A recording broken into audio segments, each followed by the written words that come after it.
What's good, everybody? Donnie B got the beats. We live on Two Flu West. You already know what time it is. You're my brother Nick. What's going on, Nick? What's happening, man? All is good. All is good. Okay. Look, we got Excited a for this third. one. You said what? I'm excited for this one. Oh man, we got a really good one, man. We got one of the funniest brothers on the radio right now with us. On Two Flu West, man. This is gonna be influential, man. It's gonna be hilarious, man. Tony Scofield, Tony Sculfield, aka Tony Sco. What's good with you, brother? What's good, my brothers, man? I appreciate you guys having me on Two Flew West because I flew west from Chicago. So actually, we three flew west right about now. Hey, I ain't mad at it. Let's do it. We rebranded. We rebranded right now. We flew west. Let's get it. Yes, but sir. Look, we don't do no shucking. We don't do no jiving. We get right to the takeoff. So, question number one. Yes, sir. Who is Tony Sco? Oh man, Tony Sco is the brother from the South Side of Chicago. Always was a writer ever since I was a young man. Got into comedy, and from there led me to radio. So writer, comedian, radio personality. But more than that, more importantly to me is I'm a husband of going on 34 years. Yeah, man. Yes, I thought it was a wedding. It was a sentence. Okay. Parole at this point, but yeah, a proud father of two and a grandfather of two. So those are my biggest accomplishments. Ooh, yes, you need to write a book.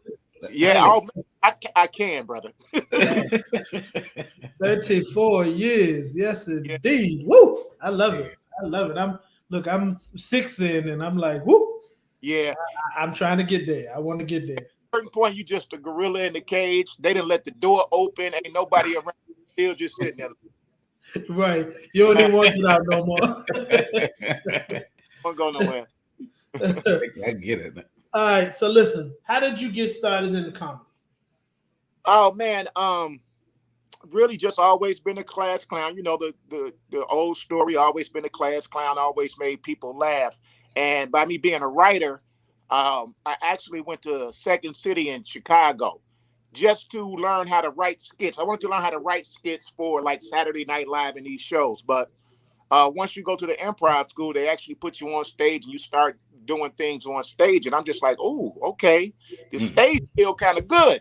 Mm-hmm. So I just start writing jokes and, just like everybody else, started doing the open mic nights and things of that nature around Chicago.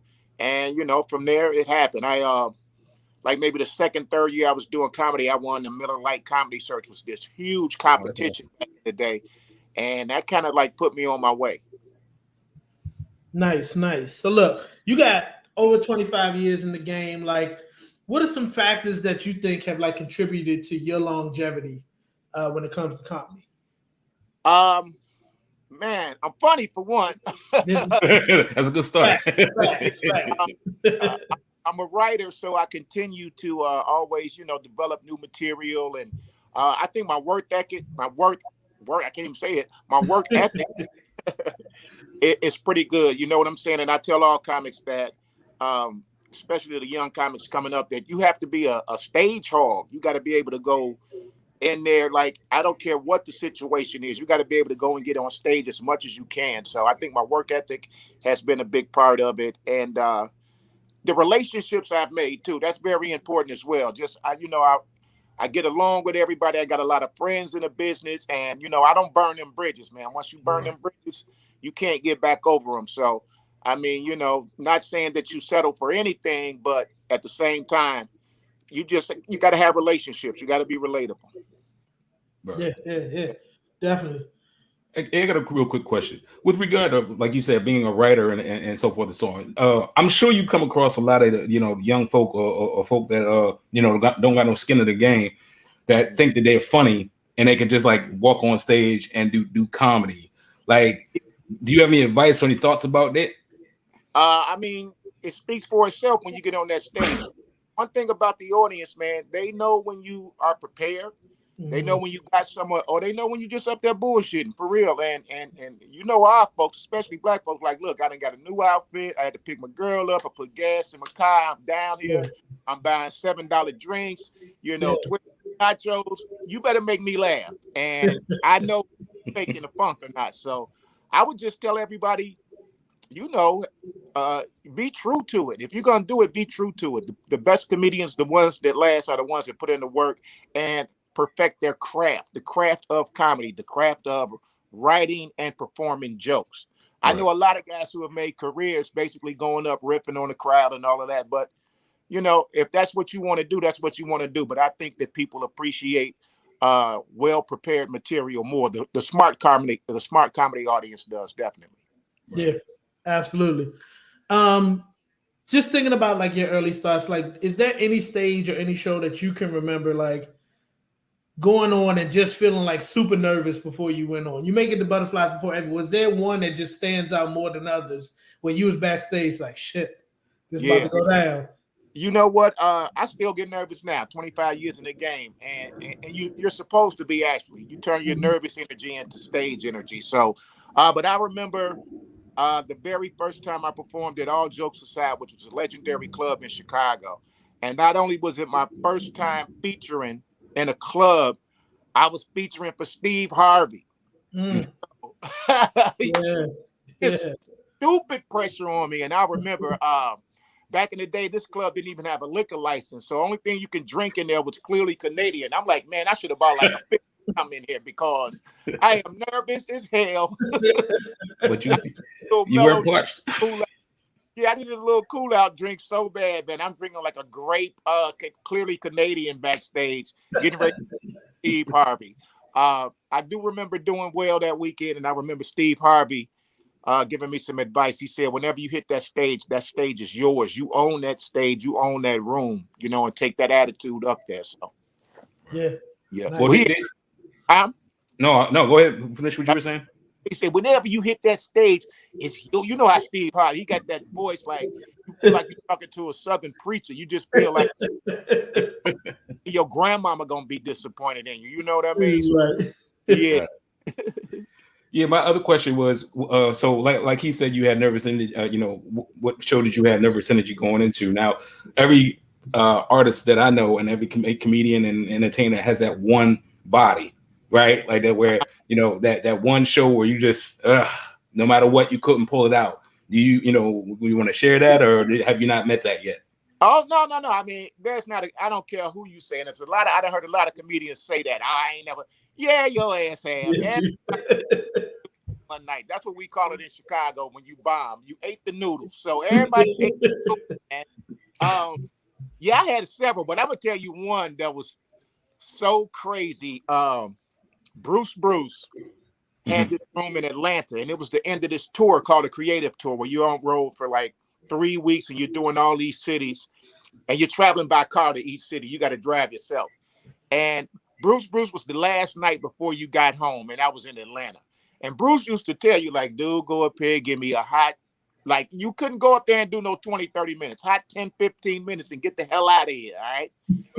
Man, I swear, I probably lasted about 3 to 4 minutes on that stage. Man, them people, it's pimps picking up holes in the crowd. It's drug dealers going on. I saw 2 abortions over in the corner. I'm just like, walking through selling wings and eating ribs. I mean, it was the crazy. A motherfucker was giving people gold teeth in the back.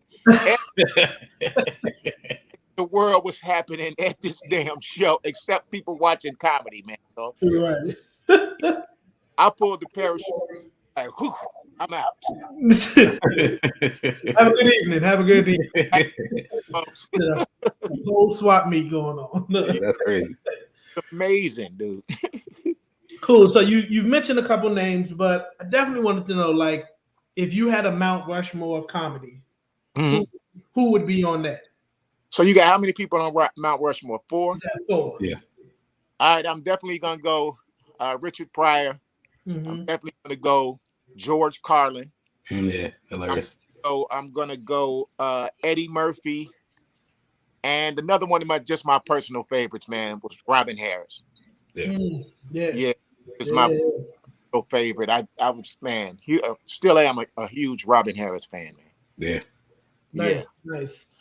Cool. All right. So you told us a piece of advice that Steve Harvey gave you, but maybe there's another nugget out there. Like, what's the best advice you ever got about being in comedy? I would say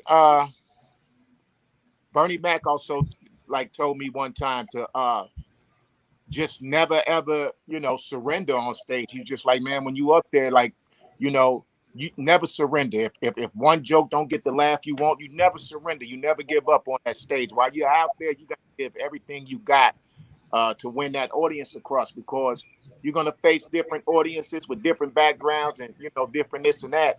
But you got to be able to make your shit universal to where wherever you go out, you don't surrender. So I got a lot of great advice from Bernie Mac early in the day, back in my first few years. Yeah. Nice. Yeah. Rest in peace. Absolutely. Yep. All right. So how do you typically come up with your routines? Like, you told us you were a writer, but like if you're doing a stand-up set, like how do you typically come up with it? You basically have a set developed at a time. But you also have your, auxiliary jokes floating around that if you get, by your second joke, you should be able to tell you what kind of crowd you got. You know what I'm saying? If by the time you get into your second joke, you should be able to know, okay, these are these people right here. So you may, at that time consider taking something out that they may not really vibe on, and you got some more jokes you can throw in. So writing material, man, is just every day with me. Me and my wife write more material, like just laying in the bed talking about shit, and I got a pad like next to my bed, so every time I'm like, oh hell yeah, that's a joke, you know what I'm saying? And, like pretty much everything, just conversations, being observant. I got my your phone with you, so every time you see something funny, I type it a little note in my phone, and later on develop it into material. Right. Dope. I think you definitely threw a comedy nugget out there right there, like having a specific set, but being able to have like your audible jokes too, or knowing like, okay, that 13th joke I got ain't gonna work. Right. I'm gonna go ahead and scrap that now and throw in this audible, because if I don't, we're gonna be fucked up. So you can feel them out. Like by them first couple of jokes, you can kind of tell where they at. Yeah. And so you like that damn joke about that ain't gonna work right here. So then you always got some other stuff out there that you can just plan in there. So yeah, absolutely. Yeah, I also want to throw out there too, man. Wife goals, man. Like you say, you and the wife be laying in the bed together, and she be helping you come up with the wife goals, man. She in there shoot with you in the gym, brother. Yeah, she's a co-writer, man, and or even if I'm doing something, she'll tell me, she's like, that shit was funny right there. We need to go ahead and put that into the routine. She's just trying to keep me bringing money in the house so she can spend it. I'm sounding all noble, like she's my rock, she's my right. She's just trying to get some more money out of me. That's all. Keep that check coming in. Keep it coming in. Exactly. And look, if she anything like my wife, she tell me when it ain't funny too. Because my wife clearly be like, that ain't that funny. I like that. Hell too. When I look, I'll be like, what you think about this, baby? She's like,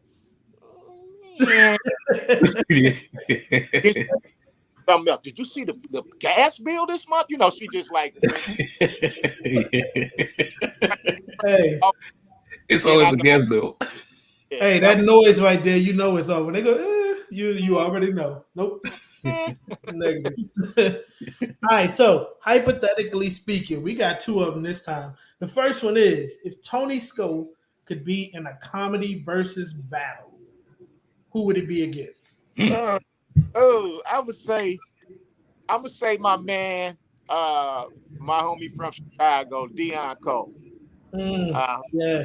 Blackish and all of that. Only because that's how we came up in the game, man. We would be like roasting each other, roasting the crowd. Like we can hold it down, or even just like in a cypher of comedians, a group of comics. We used to go at it. So I love to get Deon Cole in the versus battle right now on Snap.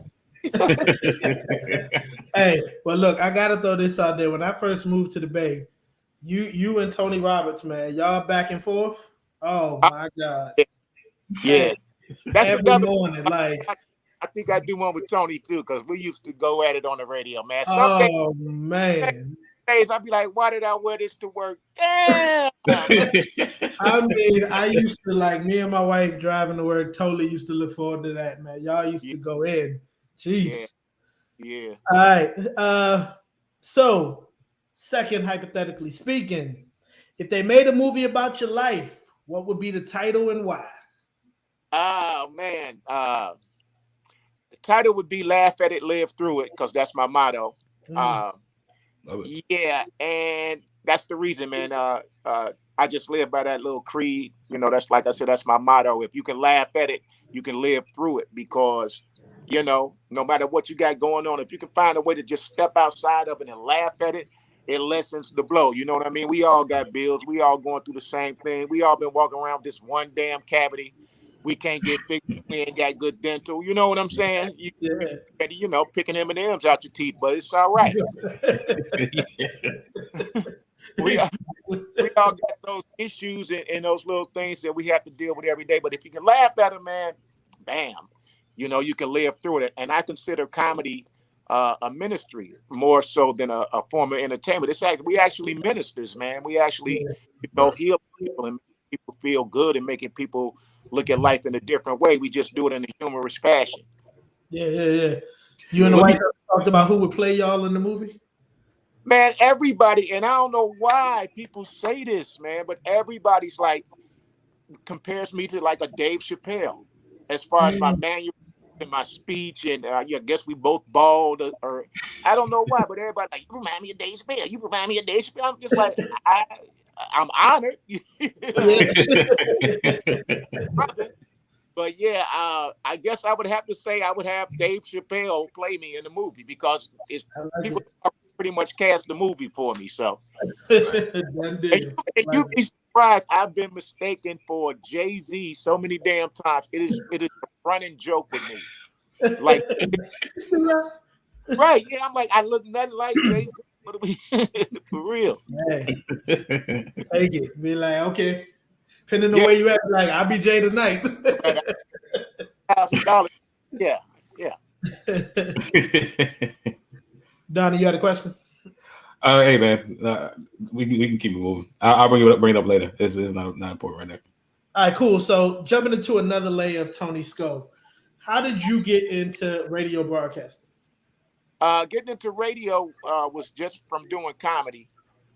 There's a station, WGCI in Chicago, and they used to let me come on and guest host in the afternoon. Back when like Doug Banks was on the radio, I'm joining those guys, and I would come in sometimes in the afternoons and just, you know, sit in the show and, you know, provide the little humor and the little sidekick role.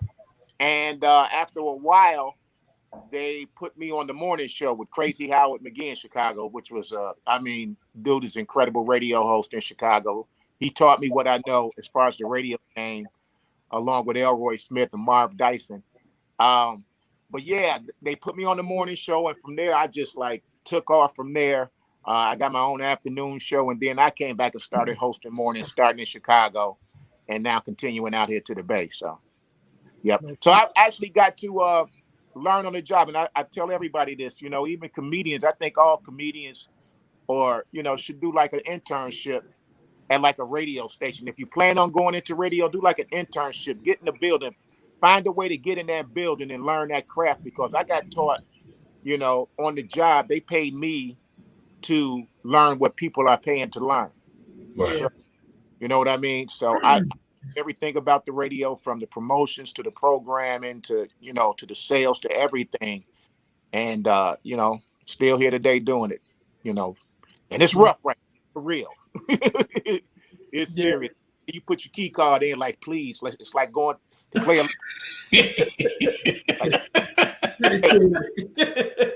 You'll have a job today. Indeed. Right. Nah, I think you dropped a definite nugget there. Learning all pieces of it, like not just, you know, the one side of it, but learn all the pieces of that is definitely a nugget. People take that. They used to love me in the sales department. I go up there and make their day. What y'all selling? What y'all doing? I'll pop in on their meetings and say some stupid stuff, you know, and just, yeah, man, you got to learn it all, and it just makes you more well-rounded. Yeah, no doubt, no doubt. All right, so now, what's your favorite part about being part of the Dream Team in the morning on KBLX? Kimmy T, Rudy Ortiz. Yeah, Kimmy T. Rudio, Brian Dazzo is our producer, man. It's a hell of a team. Right now, we've been working at, people probably don't even realize, we've been working at home for over a year in 3 different places. You know, we're not even in the same room. We haven't physically laid eyes on each other in months. So to still be able to have the chemistry that we have, and still provide a good show, you know, I got to salute him and take my hat off to him. But the best part to me is just the stuff that we say off the air that we could never say on the air. Right. We be in here going at it, and I mean, we would lose our license on a lot of the stuff we say. But we could just package that up. That is dynamite. I mean, I just Friday was like, oh my God, we was in here dying to where it's time to go on the radio. We're wiping tears, and I hit the phone all crooked and stuff. So yeah, I would just say the camaraderie we have, and you know, the things that we say and do off the air. That is the best part to me every morning. No doubt, no doubt. I don't think nobody gonna win that $1,000, man. Y'all get with them 10 questions. I don't. Man, dude. Hey, look. Oh my God, some of the answers we get is like amazing. I know people be hitting their steering like, you dumb ass. Yes, indeed. I'd be like, look. We provide enough easy questions for them to get it, man. I'm telling you, man. I don't understand why more people haven't won. I think we had about like 6 winners so far, something like that, maybe more. But yeah, I don't understand it. I'm sitting there like, what the hell is wrong with y'all? Like, me and my wife be sitting there listening to that, like they gonna get it. Oh, they ain't get that. Nope. Yeah, totally wrong. Totally. Like, and then after they like missed the first damn question, I'm like, It don't matter no more. Make it. I mean, come on. It's like, oh my goodness. No doubt. All right, so I'm gonna slide this question in. It's one we usually do. I didn't have it, but I definitely want to throw it out there to you. So, what is one not so popular opinion that you have? Now, this can be as simple as saying a hot dog is a sandwich, or right. It can be as deep as saying Donald Trump was a great president. Okay. Like, what's one not so popular opinion that you have? That I have. I think, okay, to see the one. So you look off to the right over there? I know it's pretty good. I'm just trying to tell you really look off to the side. You really think it's just like that. Popular opinion I have. Oh, I don't even know. I can't even think. Like, I mean, I do say a lot of stuff that people don't agree with. I would just say this, that all marriages is probably going to end in a divorce. I hear that all the time. You know what I'm saying? I'm like, I do not, you know, subscribe to that theory. I think that it's such a BS thing and an excuse that people, you know, just throw out there when they just couldn't make it. But my thing is like, nah, yeah, you can do it. It can happen. You know what I'm saying? It takes stamina. Right. Takes stamina, you know, and you know, drinking and drugs, and you know, you got and pillaging. It takes all that to get through, but you'll get through. Yes. And you got the data to back it up. So you're right. Credentials is long. And make it. Y'all hold on for real. Exactly. All right, hey, hold on. I want to throw this question out. This is another little sidebar question. Being that you're a writer and being that you're from the Chi, no pressure, not trying to throw anything at you, you know what I'm saying, and put you in a bad place, but how you feel about the Chi? Like, Chi, as far as you're talking about, as far as writers and comedians coming out of it, like at a time. No, I'm talking about the actual show. Oh, the show, the Chi. Yeah. I'm gonna be honest with you. As far as the Chicago scene and capturing that, I think the Chi is probably the closest I've ever seen portrayed. Right. But being a true blue Chicagoan, you know what I'm saying? Born and raised, been there, you know, except for the past 6 years of my life. I always feel that things that try to portray the Chi itself, Chicago itself, fall short. You know what I mean? Chicago's a very deep city. It's a very corrupt city, I hate to say. And I don't think that's ever really, I mean, they touch on it, and tap on it and dance around it, but I don't think they ever really, show what runs Chicago and why Chicago even is the way it is with the violence and the things in it. They don't show the true machinery that's behind that. Yeah. And that's the only problem I would say that I have with a lot of representations of Chicago. But The Chi is a great show, and I think it has gotten, it's right at the closest that I've ever seen as a true and fair representation. Yeah. And its storylines are great. The characters are great. Yeah. So, yeah. Love it. And one last Chicago question. Do you put ketchup on a hot dog? No. Okay. Because I got it. So backstory, I was on Wheel of Fortune in December. And there was a lady that was on, and she was on the same episode with me, but she was from Chicago. And that was her whole thing. She was like, you never, but like got really upset. Like, you never put ketchup on a hot dog. And I'm like, it's food. Like, it's cool. Like, you do you, I'm gonna do me. Like, but so that she made it like it's a thing. And then I know Capri Bibbs is from up there in the Chi as well. He said the same thing. Like, nah, you never put a condiment on a hot dog. I would say you can't put ketchup on a hot dog after you're 12, because kids gonna eat some ketchup on their hot dogs. You got to give a kid some ketchup on his hot dog if you're a kid. But after about 12 years old, man, yeah, you got to. So have you ever had a true Chicago dog though? I did one time, but that was in '94, and that was a long time ago. Yeah. You have a true Chicago dog, you'll never look at hot dogs the same, for real. So what's supposed to go on a hot dog? Hit me, 'cause I don't know. I like a little relish, some mustard.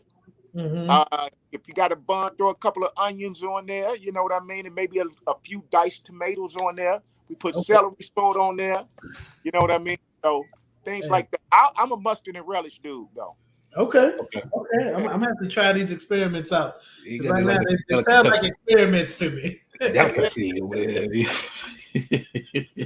All right. The great hot dog debate, damn it. So I ain't got no great segue to go to this next question, so fuck it, we just gonna go to it. Kind of topics that's happening right now. What are your thoughts about Simone Biles' withdrawal from the Olympics and kind of some of the polarizing opinions people have about it? Like, what do you think about it? Man, I salute the young lady. First of all, I'm a huge fan of hers. She's like what Serena and Venus is to tennis. You know what I mean? She's going to go down as one of the greats in gymnastics. Man, at a time right now, I mean, you have to understand anybody who's going through some type of mental stress. I mean, and that's a thing that I feel, especially in the African-American community, it's like a stigma that we have that, we feel that I know that we're strong people. We've been through a lot. We've made it through a lot, but we feel that, it's a weakness to need help. You know what I mean? To go out and when you're not feeling right mentally, to go out and seek some help.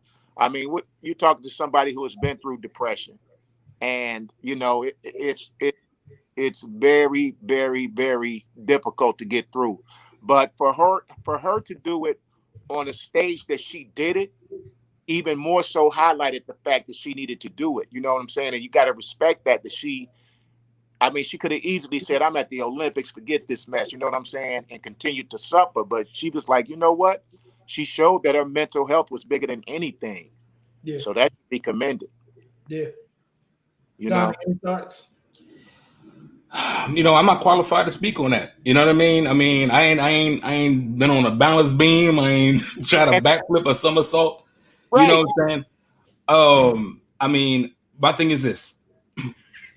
To perform at the highest level, when again, this goes back to my loathing for the term GOAT talk. I hate GOAT talk. I swear on everything. When you start putting people's names in that conversation, can you imagine the evisceration of Michael Jordan? Michael Jordan was like, I need a mental health day. Yeah, I'm sure he needed it. Yeah. But if you think about it, he did. He did. Well, okay, yeah, when he retired, right? I guess he played baseball. Today, that wasn't no that wasn't no mental thing. He just True, but I understand why you say that, and I can't disagree with you. But what I'm gonna say is that he stepped away from the game to do that. He didn't just be like while he's doing the game, you know what I'm saying? Like, look, Game 7 in the championship. Yeah, you know what I mean? yeah. You know what I Yeah. mean? And that's my thing. And it's like that. And so, you know, it's like, you know, Naomi opened that door. It's like, and they got their reasons. They are well entitled to their reasons because we all adults, we all humans. And then if you can't do it, you can't do it. But then it becomes again GOAT talk. Because I heard a lot of people saying that if it was like LeBron doing that, or like you say, a MJ or a male superstar, that people would have been more harsh to them as far as, you know, supporting their cause. Absolutely. As opposed to Simone. So, and I agree with that. I do feel that they would have been attacked. I mean, not attacked, but it'd have been less empathy for them as opposed to Simone Biles. Right. And that's just really where I stick with it. I mean, again, like I said, I'm not qualified to speak on the gymnasts and, you know, people in the Olympics and so forth and so on. I don't know anything about that. I can do a cartwheel. That's about as good as you're going to get out of me. You know what I'm saying? Yeah, some damn days. So I know.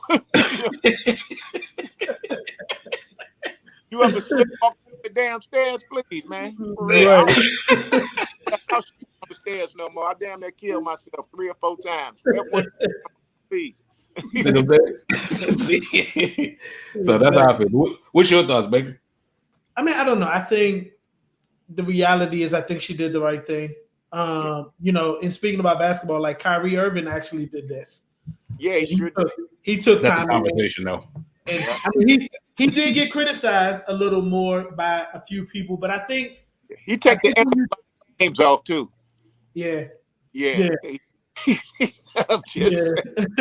But I mean, I feel like her doing it at the Olympics, when you think about the work that these athletes put in to make it to that grand stage, and if she did it there, of all places, like I think it had to be pretty damn serious, because it's not like she went there, traveled there, and was like, oh, guess what? I'm gonna pull a stunt or something. Like, you know what I mean? Like, this is big to her too. But I think one important thing she said was that she was like, in my mind, I'm like doing it for everybody else, and it's not for me anymore.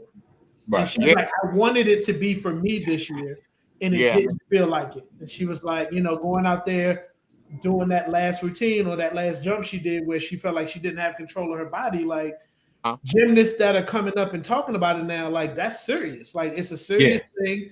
You can seriously injure yourself. There's that.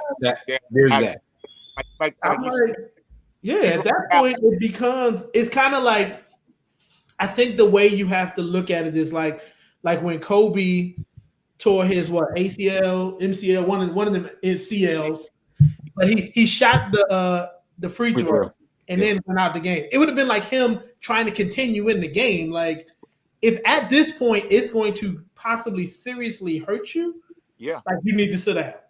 You feel what I'm saying? So okay, how you really feel about Kyrie? You gotta have your mentals together for that dismount, man. Seriously. So think on that. Like you said, we can't even do a cartwheel. You see what I'm saying? But I ain't gonna set myself up for that. You know what I mean? Like I said, you talk about the hip hop game, that's something different. You talk about basketball, I played it before. You know what I'm saying? Football, I played it before. I got a little bit of skin in the game, but as far as, you know, stuff like that, I know they do somersaults. You land on your head wrong, that's it. You Christopher Reeves, you out of there. You know what I mean? I tried to play some ball about a month ago, man. I'm thinking, it's like riding a bike. I went out there, man, tried to take a jump shot. My knees was like, oh, hell no. We ain't get that. No.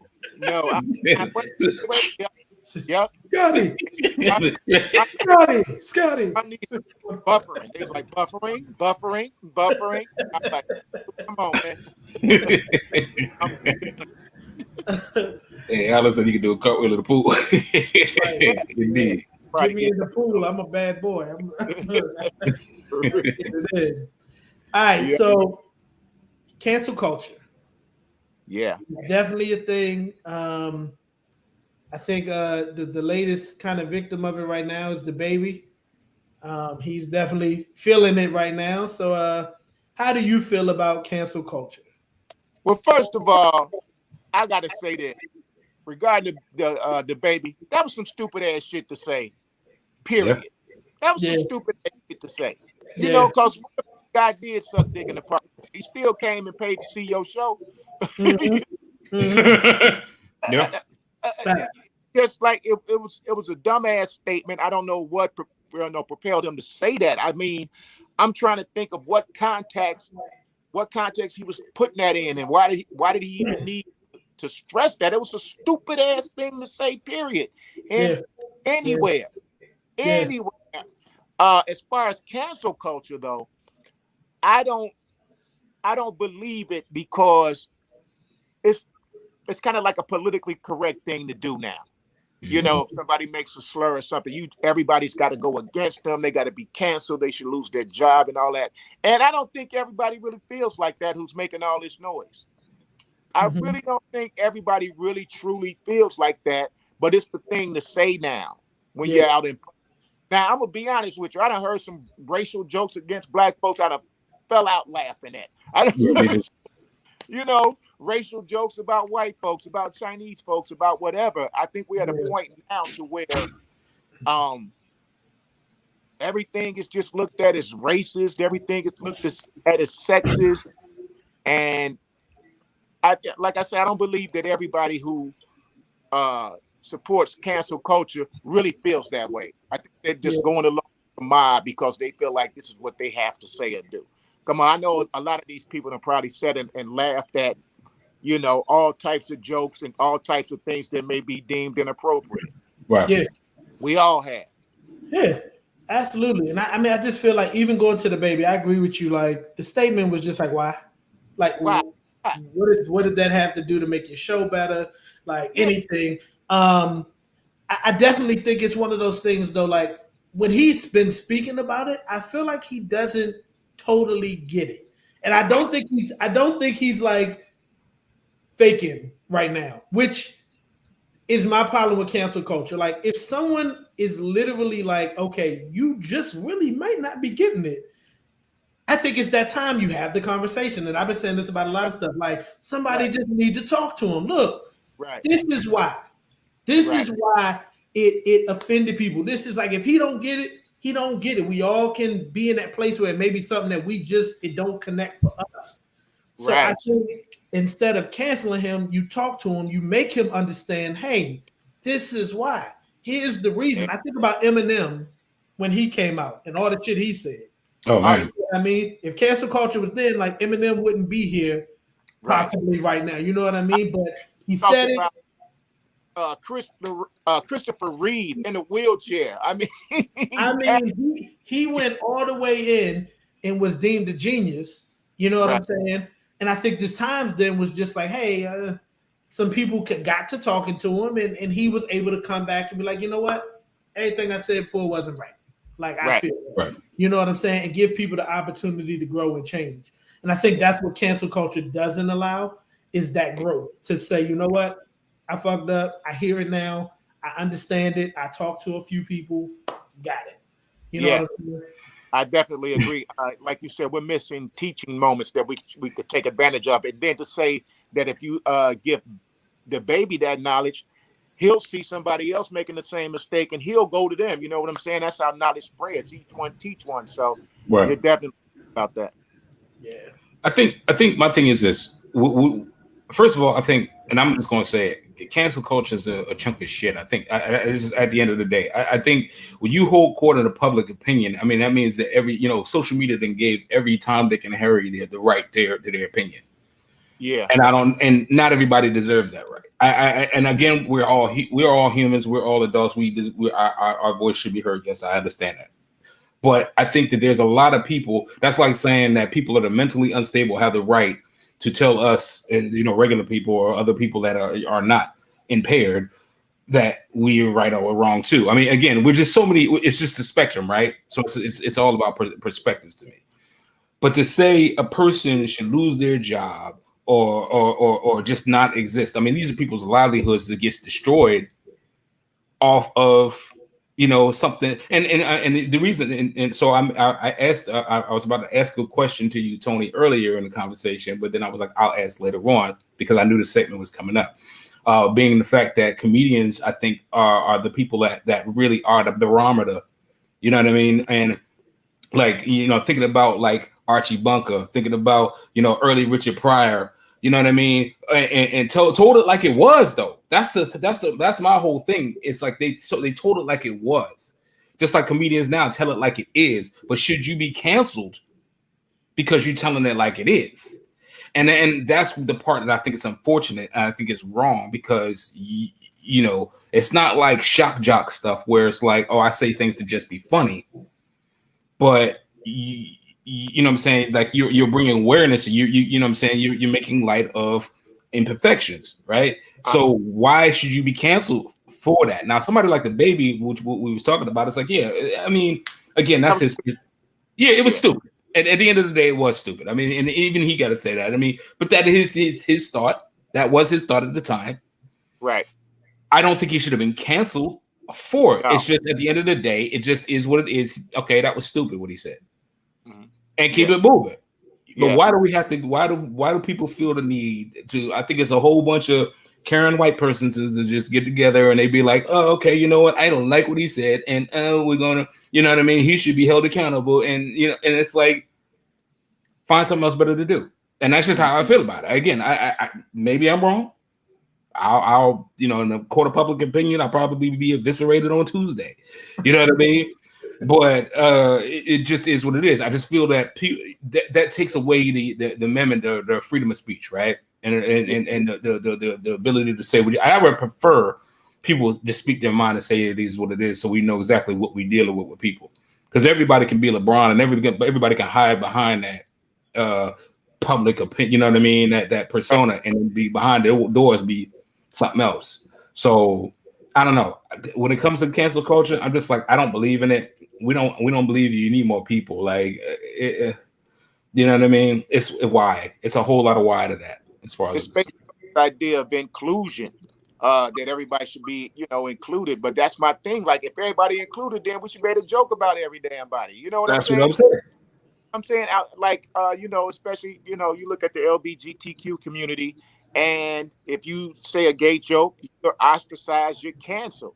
But I'm like, if a gay person laughs at a joke about somebody else, you know what I mean?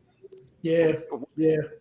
So it's just like, if you're included, then you should be able to know that there's going to be some jokes about your ass and your people and you know, your environment. It's like there's jokes about everything and opinions about everything. So inclusion to me means, everybody's included. There's jokes about you out here. You know what I'm saying? Right. There's stereotypes about you out here. So we're all included in that. So why make it a crime to recognize? You know what I mean? And I think that's the thing. That cancel, it's just trendy, like you were saying earlier, Tony. It's like people do it because it's trendy. It's like, hop on the bandwagon. Oh, we're canceling him today. Cool. Cancel her today. Cool. You know what I mean? It's the trendy thing to do. And it doesn't take into account, like I said, the learning moments or inclusion for real. Like, we can all laugh at each other. Like, there's a difference between like laughing at each other and like making stupid comments and then like hate. Like, you know, there are things that are done to like hate and be harmful to people. Right. And I think that does land in a different bucket. And I think thinking in that way, still shouldn't cancel. I think you still can have conversations and understanding in moments, even with those three things. You know what I mean? You were mentioning like the shows like Sanford and Son and the Jeffersons, man. I mean, and All in the Family, which would not be on TV today. No, but tell me that everybody laughed at them shows. I still laugh to this day. To this day. With hilarious as he was, I mean, you're laughing at it. You know what I mean? It was real life. I'd rather notice somebody is racist. I'll sit down next to a white boy at a bar and we can have drinks. If I know you racist, then hey, so I know you racist. I'd rather know your ass is racist than not. You know what I mean? And we can sit back and go black and white jokes all night long. You know what I'm saying? Yeah. I mean, look, George Jefferson was coming over to Archie House. Like, you know what I'm saying? Like, it was what it was. He knew what he was dealing with. It is what it is. If I'm gonna deal with you, I'm gonna deal with you. Look at the way Sanford and Son treated the Puerto Rican dude next door. Yeah, exactly. Hilarious. Yeah. All right. Yeah. Going to another topic, talking about, we in the Bay, Donnie in LA, but we in the Bay. So we got to talk about it. The draft just happened. Why you gonna do that, bro? Oh, you ain't gotta do that, bro. Man, we represent Cali all the way. No worries. That's cool.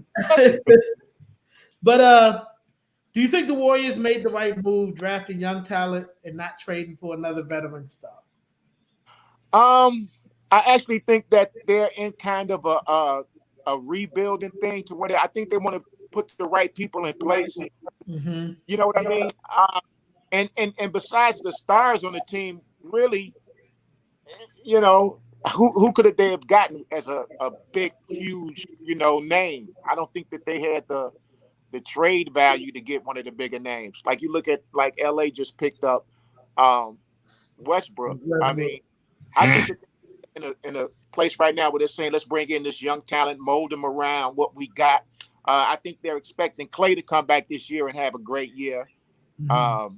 And I think that that's what they're doing. Like, let's just what we got right now, as far as that core team, and then we can develop young talent. Now, if we don't feel this young talent is coming out, progressing the way that we need them, then maybe we can do something like that maybe next year. But I think right now they're just like, let's get this core back, then see what else we got around it.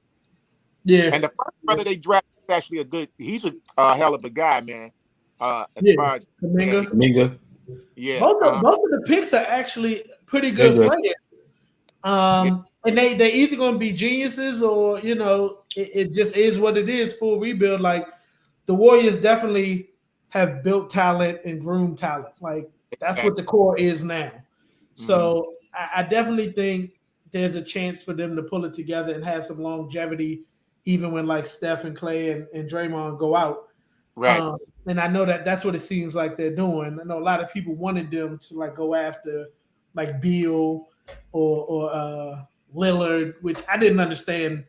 They already got two guards up top. Like, why would you add another guard to that? I don't know if that's the best move or not. I do wish they would go after just another like center, like just somebody. Even it don't got to be a star, but I think the Dwight Howards or JaVale McGee's, like those players typically have been able to flourish in that system, and I think we just didn't have any presence, like as far as the center goes, just for that height and the size. So that's what I hope they end up going to get. Just it ain't got to be a star, but get you a journeyman that's 7'1" that can stand in the middle and just be there. Yeah. I agree with that definitely. Yeah, I don't know. Like, my thing is, I think for the first time, the Golden State Warriors are staring at life after Mark Jackson. That's what I feel like. You know what I mean? And because it was always like, oh, Steve Kerr, he was always heralded, but I'm like, the person who really started that joint was Mark Jackson. Facts. You know what I mean? So it's like now it's catching up. Like, okay, the guys that Mark Jackson drafted are older. Now you seeing what Steve Kerr has been doing behind the scenes, and it's like, okay, that's great, but I do like I like the Kuminga pickup, but I mean, to me, it was like, okay, that's Andrew Wiggins part 2. Great. Moody is good. I think that. I mean, I think they'll both prosper, and I think they'll both come up. But I mean, I'm looking at who y'all got on, like, currently on roster. Like, y'all got like Poole, nice. You know what I mean? Like, the guys that are getting championship minutes now, that they're getting their skin in the game. Yeah. They're gonna come back hard next year, and I mean, you still got Oubre, who I'm still mad because I'm sorry, my team, because y'all, my team is DC, but your team is DC, okay, yeah. So we let go of Westbrook, whatever. I'm just, but Oubre came from DC, like by way of the Sixers, the Suns, and it's just like, look, y'all got him too. He's another person that's like a nice little core little piece. He like costly, but he's a nice piece. You know what I mean? I think y'all gonna be formidable this year. I really do. And I think it's just y'all got they are trying to really establish what's next. Yeah. And use the talent of the older guys to kind of just be like, wise up. You know what I mean? Yeah. And like Alan said, he was like trade Wiggins. I don't think they should trade Wiggins, not yet, to see what he do this year. And then trade him next year if he don't deliver. But he definitely needs to develop his shot. He needs a mid-range game, and he don't have one. They had a lot of last year in different parts. You know what I mean, of the season. This person to go down, then he come back, but then this person to go down. So they had that going on. I want to ask you how you feel. What are the people saying in Los Angeles about the Westbrook pickup? It's funny because a lot of my close friends, obviously, they're diehard like Lakers fans. I'm talking about Lakers fans at the point where they'll punch a Clippers fan in the mouth just for breathing. You know what I mean? And like Bloods and Crips. Yeah, most of them say like early was like they don't want Russell Westbrook because he can't shoot. Right. Now they got him. They're like, well, he's here now, so yeah. I mean, that's a good pickup because it's Russell Westbrook, and it's like okay. But I think that pickup for them is going to be good because you got another person who stuffs stats that they wasn't even stuffing the championship yet. You know what I mean? And so now they just have to get peripheral talent, and if they get people, these other off players like they was talking about getting DeMar DeRozan to talk about, I don't see Kyle Lowry coming to LA. I think that's going to be whack if he do. But get some of these other players, Iguodala, that he'll be a dope, nice little pickup, stock and stuff for joint. They need grit, and that's the thing. They didn't have grit because the two star players went down. And they had a whole bunch of you saw what Hollywood looked like. You know what I mean? But and albeit I gotta say because my guy is Markieff Morris, because again, long time was his fan. Markieff Morris is the business when it comes to grit. But everybody else is like, you know what I mean? And if they don't feel you in the paint, then that's old school ball. They don't feel you in the paint, they don't care about you in the paint. You know what I mean? So I mean that's the thing. I think that people are good with it now, but it's because he's a name. If he wasn't a name, but he was still doing the same kind of points and stock. If he in the starting lineup, that's a trash move for them. Who? I'm gonna call it now. If Russell Westbrook is in the starting lineup, that's a trash move for them. I'm telling you. You just a Westbrook hater though. No, listen. It's gonna look just like it did in Houston. Russell needs the ball in his hand. LeBron needs the ball in his hand. How they gonna play together? It's gonna be just like Harden and Westbrook. It didn't work. Yeah. So Tony, here's the backstory because before the playoffs, he said the same thing about Westbrook. And Westbrook carried the Wizards to the playoffs. I'm saying. Here's the thing with Russell Westbrook.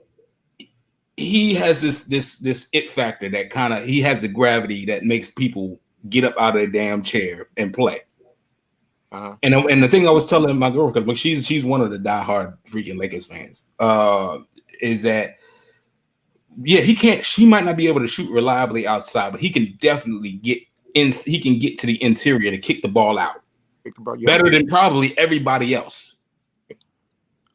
Now, my thing is this. If you do that, because think about it like this. If LeBron's handling the point, right? All they got to do is if they play, full court press, and they everybody key on LeBron in the backcourt. You need who else gonna bring the ball up the court? So now if you got Westbrook, what LeBron don't need to. He can facilitate the half court offense once he's across the court. Russell Westbrook can just bring the ball up the court. Now you got two legit ball handlers out there that you got to worry about. It just makes it, to me, it's peas and carrots. It makes sense to me. It's like, okay, that's a dope move. And then he's going to get his assists. He's going to get his rebounds. You know what I'm saying? And he's going to give you 10 to 15 points. What more do you need? Is my thing, and I hate to say it, he's cursed. I just feel like Russell Westbrook is cursed. He never going to win a championship. It's fair. 3 players. Chris Paul, James Harden, and Russell Westbrook, who for some reason I feel that they'll never win a championship. Some players are just cursed like that, no matter how, many times you get there, how many teams you play on, great teams or whatever. I just feel some people are cursed and they'll never win a ring. And I think Russell Westbrook is one of those players. Charles Barkley. Charles Barkley, great Pat Ewing. Look at the great players who won the championship. That's true, but they never had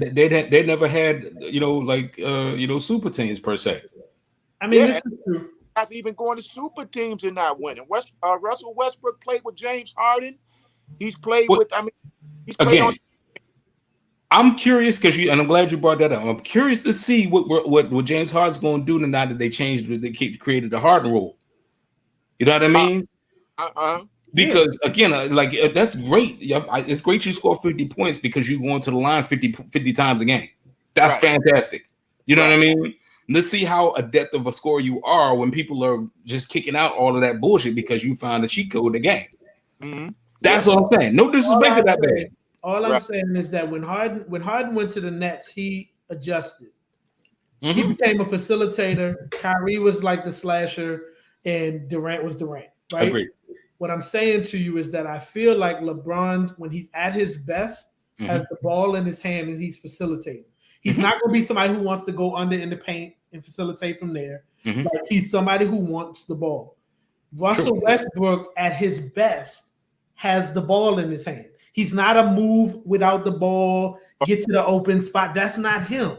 So if you got two star players who do the same thing, that's why I don't think it's going to work. And I don't think Anthony Davis is going to be able to run up and down the court to keep up with Westbrook. His whole left side going to fall off. Like, I definitely think he's not going to make it. So you know what I'm saying? So it's like, I think like a Chris Paul move, they should have went all in on him. Like, if he gonna leave, like they should have went on him because he's more of a I don't need to be the scorer if I don't have to be. I'll facilitate whatever you need me to do. Like I'll do that to win. That ain't Westbrook's game, and I know Westbrook wants to stuff them stats, but so does LeBron.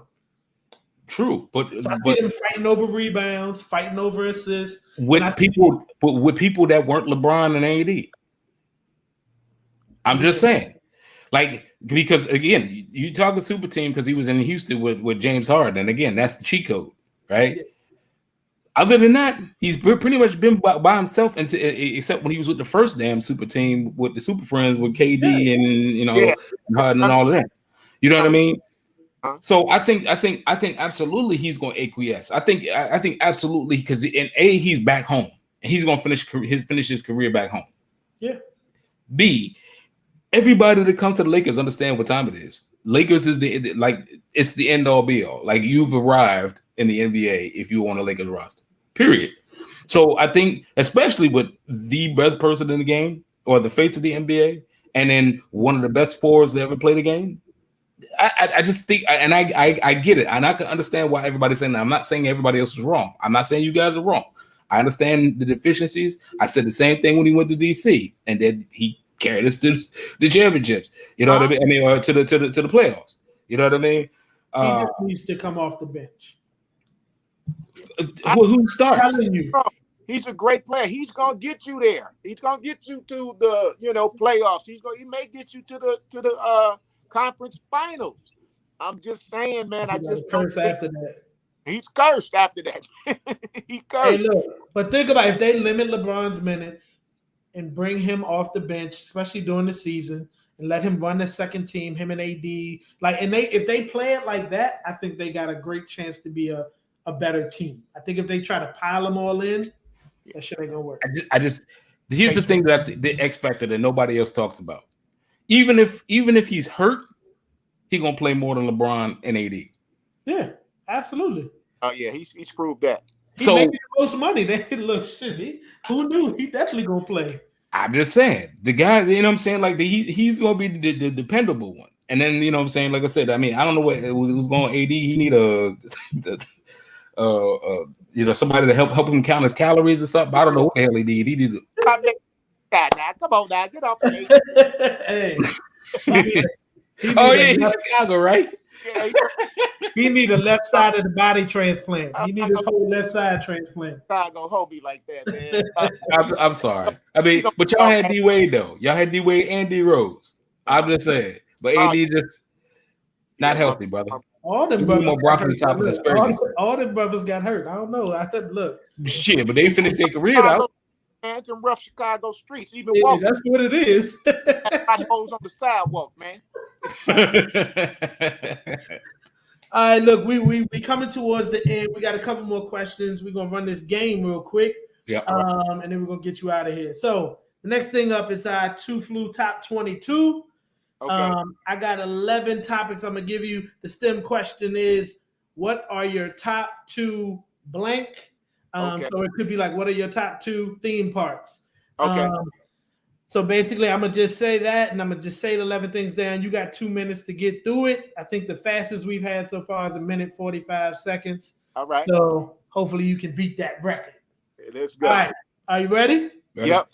Here we go. What are your top 2 restaurants? Ruth Chris and Red Lobster. Funny movies. Life and I'm gonna say Life and JoJo Dancer. Okay. Game shows. Jeopardy and Price is Right. Sneaker brands. Nike and Adidas. Holidays. Christmas and Mother's Day. Cereals. Apple Jacks and Cinnamon Toast Crunch. Vacation destinations. Jamaica and the Bahamas. Nice. Board games. Monopoly and Life. Cars. Lincolns and Cadillacs. Things to pack when you travel. A dress outfit and swimming trunks. Movie quotes. Good movie quote. Dang, I'll be back, and I'm a karate man. I bruise on the inside.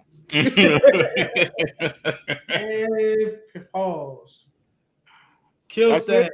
Killed that. He was actually 40 seconds. Yes, indeed. You definitely got the new record. My math skills ain't good enough to say how quick that was, 1 minute and some seconds. But we'll tally that up. You definitely got it faster than anybody else. Absolutely. Oh man. Absolutely. You're breathing up. Hey, it get real serious for people. People be like, hey man, I can't, that's too hard. I can't look. Your time is running. You better keep going. We just tried. I feel like Jeopardy right now. That was some Jeopardy. Right. All right, so Tony, what's next for Tony Sco? What you got coming up?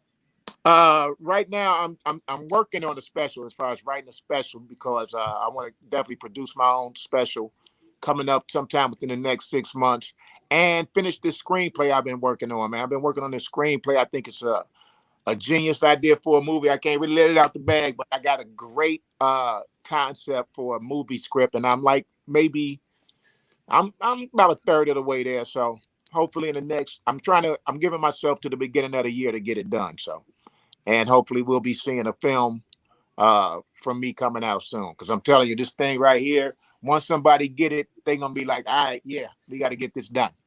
Nice. Seriously. Nice. Definitely gonna look forward to that. Absolutely, for sure. Also, go right ahead. now, picking back up dates. You know, I tour with some more, so yeah, me and her starting to pick up dates now. So we'll be coming to a city near you soon. We'll actually be here in the Bay at Tommy T's next weekend. So yeah, come on. I'm coming out. I'm coming out for sure.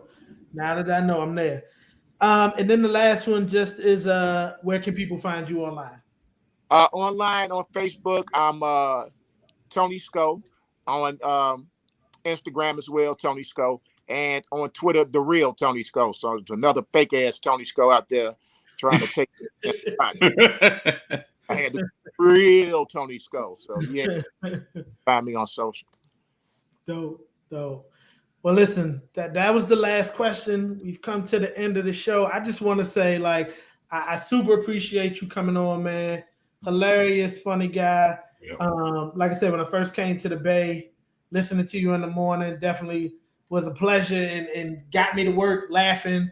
I I've got the chance to see you a couple times. I saw you host for Tony Roberts. I saw you at the Oracle, or what was the Oracle Arena with Mike Epps. So, I've seen you. You definitely do your thing. Funny as hell. Appreciate you joining us today. Just wanted to give you a chance. Is there any last things you wanted to say before Donnie takes us out? Man, like I said, I just want everybody out there to know, live by my motto, my little creed. It's for everybody. If you can laugh at it, live through it. You know what I mean? And let's take care of one another, man. I mean, right now, the world is in a crazy place, but if we take care of each other, greet each other with a smile, let's at least greet other human beings with a smile or an acknowledgement, a nod, or anything right now, man. We need more unity than we need division right now. And I wanted to take this time to thank you two brothers for having me on, man. I've been really looking forward to this ever since y'all reached out. And man, I have a lot of fun. Hey, thank you guys so much. Appreciate it. Hey, listen, hey man, both of you guys said it all, man. That need to be said. All I'm gonna say is, man, please like and subscribe. Tony Sco, man, follow this brother, man. What he's doing is hilarious and it's groundbreaking, man. Make sure you follow, like, and subscribe. Show your support. Share Black stories, man, like Instagram say. You know what I mean? Also, like and subscribe to Flu West, man. You know what I'm saying? Like, we doing our thing too, man. Make sure you like and subscribe us, man. We trying to share stories. You know what I mean? Give things back so people can understand exactly, get these nuggets of wisdom from these people that actually movers and shakers in the business, man, real live. But again, hey Tony, man, it's a pleasure, man. It's totally a pleasure, man. Like people like you is who, at least I can't even speak. I ain't gonna speak to him. People like, I'd be like, oh, okay, you know what I'm saying? Like, and see you working and see you come up, see you doing your thing and actually have you on the show. It's an honor, man. It's a blessing. Keep doing your thing, man, and keep the torches burning for folks that's following behind you, man, real loud. Yep. And real say thanks to all our radio listeners who tune in to the Dream Team, KBLX, each weekday morning. We on from 5 to 10, man. Thank you guys for all the support, and keep on riding with us, man. I appreciate you guys. No doubt. Indeed. Follow the Dream Team. Follow KBLX, man. Make sure you support, man. Support is necessary, is key. Please do. Y'all can like and subscribe and support, all these other brothers, and just like and subscribe everybody who's moving positively. You know what I'm saying? And that's where we at. Support the Shy, support DC, support the Bay, support LA, just support Black stories, man. Overall, it's all love. I ain't got nothing else to say other than we about to let the planes fly. Everybody have a good weekend. Stay tuned for the next episode of Two Flu West coming through. Peace. Peace.